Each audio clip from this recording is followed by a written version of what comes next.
We begin in the name of God Almighty, the compassionate, the merciful. All praise and gratitude are due to Him eternally and abundantly. It is a way of life that we must learn to love and to lead with full earnestness and sincerity. So we glorify and exalt His truth, and we ask Him to send His peace and blessings upon His final messenger, Muhammad, and all of those who follow him until the day of judgment. So if we ask ourselves the question, do all lives matter? The natural, moral response is obviously yes. But in reality, the reality that we've all been living in, we see that rarely has that ever been the case on planet Earth. This is a very simple introduction to world history would tell us that all lives have almost never mattered. And so we see in our scripture a call to make all lives matter. This is a fundamental core teaching of Islam. The scholars have identified 5 objective principles and purposes for divine revelation. And the first among those is to preserve life. To preserve life. And I want to remind everybody and advise us to make sure that we're all wearing our mask properly so that we're respecting everybody's health and wellness, because that is part of preserving life. So I can't sit here and preach about preserving life and not remind us about how to do that. And so the ayah, وَلَقَدْ كَرَّمْنَا بَنِي آدَمَ عَلَى الْإِطْلَاقِ, the divine declaration of humanity in Surah Al-Isra. Surely we, in the royal, majestic plural of great import and significance, we have honored the children of Adam. The human beings on this earth by divine law are all honored. And there's only one exception. وَلَا تَقْتُلُوا النَّفْسَ الَّتِي حَرَّمَ اللَّهُ إِلَّا بِالْحَقِّ. Do not take life which has been made sacred except in just truth. Meaning, if someone is attacking you and you are defending yourself, you have the right to fight back. If for whatever reason that person dies, you're not a murderer. You're doing just right. If there is an invasion and you are part of the military that is in a lawful war, which pretty much there's no such thing as lawful wars anymore. So I would advise against going into the militaries of the world. Then you would be just in killing someone in that battlefield. And if the legal order of divine law calls for just retribution after the person has been brought in and the law has been proven with witnesses that murder and such, then the state will call for. So those are the 3 cases in which somebody's life is not sacred. So obviously as Muslims, we have been seeing that Muslim lives clearly don't matter to most of the world now for 100 years, very strongly. Up until this very day. It all started with the Sykes-Picot Agreement. Every Muslim should understand and know this agreement. If you don't, then when you are being presented or challenged that you're the violent one, you're the threat, then you don't have really a way to explain how things got to be the way they are. So the Sykes-Picot Agreement of 1916, 100 years ago, was made by and approved with the European nations, along with Russia, who approved of it. And they wanted to design a Middle East or a Muslim bloc of Southeast Asia and North Africa because they were planning on dissolving the Ottoman Empire. So then, after they officially did that, when the Ottoman Empire was dissolved by their work as an internal movement, then they decided, well, these will be the borders of this, and then they worked to prop up certain rulers and leaders and influencing their thought process to support their own interests. Is this conspiracy theory? No, this is standard knowledge of well-established history. So decorated American political scientist and professor of the University of Chicago, John Mearsheimer, he writes extensively on this issue. He's decorated as one of the top authorities on this subject as a historical analysis that relates to American foreign policy. He's not Muslim. He's not a conspiracy theorist. No one thinks of him like this. So he talks about how the West caused all the problems in the Muslim world that exist. That was designed and orchestrated by European and United States power.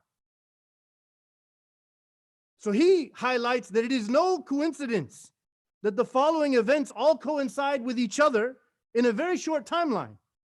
Europe's discovery of and extraction of massive amounts of oil in the Middle East, the dissolving of the Ottoman Empire, the mapping and establishing of nation states, and the establishment of the State of Israel. All four of those very, very, very important strategic interests for Europe in other people's lands happened within 20, 30 years. So it's not a coincidence. This is all the work that they have done. So we know the U.S. policy of supporting the Jewish state of Israel has always meant that the Palestinian Arab lives don't matter. Just as oil profits and political influence makes the lives of people living in those countries where they want oil profits and political influence, it makes those lives not matter. We've seen this. It's not a conspiracy theory. It's not anything other than established fact. So no, all lives do not matter. The fact that close to 500,000 civilians, 500,000 civilians have been killed in the Muslim world in the last 20 years.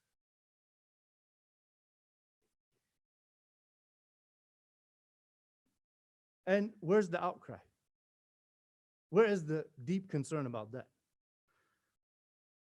So here in America, we have a history of a murderous, power-hungry movement of white Europeans whose policies of governance wiped out the native people and then dehumanized and put them into areas and encouraged alcohol and gambling on them by policy, and then bringing the Africans from Africa and treating them as property and dehumanizing them. Why did they do all of this? Because these group of white Europeans, they believed that they are superior over their darker skinned people from these other places, and therefore they have more right to rule and power. So they dehumanize their darker counterparts to make themselves feel better about what they're doing for power and money. You have to see the overlap here, my dear brothers and sisters. You have to see the very clear overlap in our fight for justice. Before we can best be heard about what's happening in China, in Palestine, in Syria, in Myanmar, in Yemen, etc., we must do our job here, living here in our homes that we have made here. Building bridges, learning from and supporting our neighbors who are fighting the exact same evil that we are. أقول قولي هذا واستغفر الله لي ولكم فاستغفروه فإنه هو الغفور الرحيم.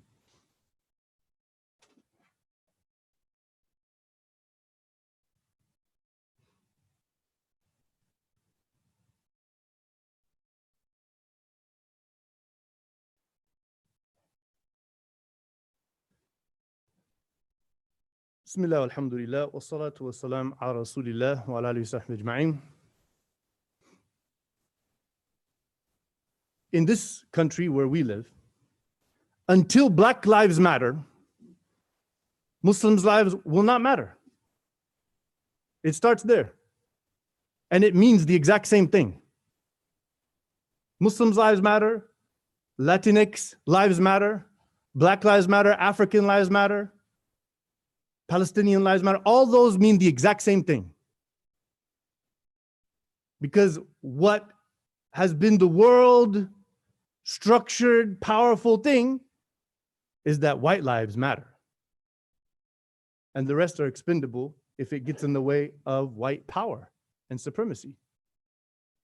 That is the real story. And that's not a conspiracy theory. That's established historical fact.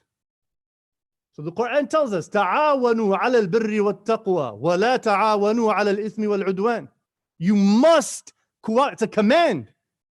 And it is in the context of dealing with non-Muslims actually. If you read the ayahs, you must cooperate in righteousness and piety, justice, establishing compassion and peace in the world, standing up for it. You must be doing this as believers, all of you. You must interact cooperatively to establish goodness in this world. And you must not cooperate with sin and aggression. So as Ibram Kendi very beautifully elucidates in his book, How to Be an Anti-Racist, if you say I'm not racist, you're actually supporting racism. You have to be an anti-racist. You have to be actively working to remove racism. Otherwise, your silence on the sideline is actually perpetuating the problem. As-sukut alamatul rida, as the Arabian scholars have always said in the issue of justice. Silence is a sign of approval. The believers are called in so many places in the Quran to speak out and stand up for justice. This is the believers, not the mashayikh, not the dynamic imam convert people. No, every single believer is called to this in the Quran and the Sunnah of the Prophet ﷺ. The whole seerah was this. The whole seerah was this. Where do we stand? ثم كان من الذين آمنوا وتواصوا بالصبر وتواصوا بالمرحمة. Surah Al-Balad, it talks about how the corruption of greed and selfishness creates this unfortunate prevalence of slavery and poverty and orphans running rampant. And this is the aqaba. فَلَقَتَحَمَ الْعَقَبَةِ وَمَا أَدْرَاكَ مَا الْعَقَبَةِ. Are you ready to begin that steep journey of overcoming that difficult, immoral power in society? Free the slaves. Take care of the poor. Take care of the orphans. You will find from true believers, الَّذِينَ آمَنُوا, not al-mashayikh, al-du'a, الَّذِينَ آمَنُوا, those who believe that they are cooperating and advising the society in patience, perseverance, compassion, and mercy. That's our MO, our modum operandus. So we have to become known by it. We have to become appreciated for it. And so we did some programming about Black Lives Matter. It's very, very important for our mission as believers living in this country to understand what it means, Black Lives Matter, and how we relate to that, and how we can best support that initiative, and how we can bring balance to some of the elements that are clearly extreme in this movement. You know, like some people will say, oh, this Palestinian, look at him and why he's doing this, he's extreme. You live as a Palestinian over there. Go live in Gaza for 1 week, okay? Then come back and tell me this guy's extreme. You live in a society that has oppressed you, dehumanized you since day one. And then the real estate systems, the educational laws and policies, the policies related to economic mobility and owning wealth, all of those have been designed intentionally against you. And now you're saying, oh, look at these black guys. You go live in that life and come from that progeny and then say, why is he being like this? You will be the same way. And you were pushed into that reality and have no other way until everybody else comes to relieve you and give you your reparations and your rights. And that's why Abu Bakr as-Siddiq radiallahu anhu. I remember I was discussing with one of the imams, and he said, Imam, sounds like you're talking socialism. I said, I'm a Muslim. I have nothing to do with Democrat, Republican, Socialist, Cap. All that stuff means nothing to me. Literally, I have all I need in Kitabullah wa Sunnat al-Nabi sallallahu alayhi wa sallam. And so Abu Bakr, he became the ruler of all the Muslims by their approval through a democratic process. And he said, الضعيف فيكم قوي عندي حتى أعطيه حقه. The weak among these people that I'm ruling, I see them as the stronger people in this society until I make sure that their rights are guaranteed to them. والقوي فيكم ضعيف عندي حتى آخذ منه حقه. And the strong among you, the powerful, the wealthy, the influential, the tribal nobles, you are weak with me as a ruler. The way I understand the Prophet ﷺ, the one whom I lived with the last 23 years, that I see you are weak until I take away what you think makes you so powerful and give it to the rightful people. This is many, many, many centuries before anybody thought of a concept called socialism. This is Abu Bakr as-Siddiq radiyallahu ta'ala anhu. So we ask Allah to guide us, to bless us with an open heart and an open mind and a sincere motivation to do His work, to establish the prophetic legacy of justice and compassion in society, to stand with the oppressed, to be with them side by side, making sure that justice and compassion are standardized in society, that our knowledge, our work is a spiritual, moral focus, and it is there to be known by the world as the final revelation sent to our beloved Prophet, the final messenger of God sent to mankind. May Allah accept from all of us and give us the means to succeed in His work. Wa sallallahu ala Muhammad wa ala alihi wa sahbihi ajma'in.